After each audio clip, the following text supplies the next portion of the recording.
ఏమిటిది? సంకటి. నిన్ను సంగతి ఏమిటని అడగలేదు, ఇదేమిటంటున్నాను. అదేనండి, రాగి సంకటి. రాగి ఇత్తడి సంకట్లేమిటి? అసలు తినేదేనా?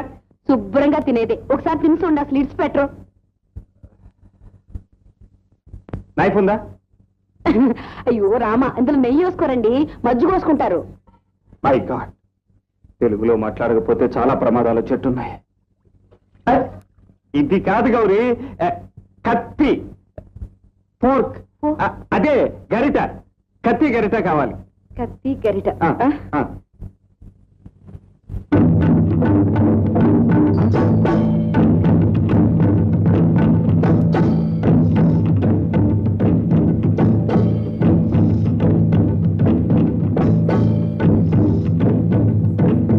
ఇవి తినటానికా యుద్ధం చేయటానికా?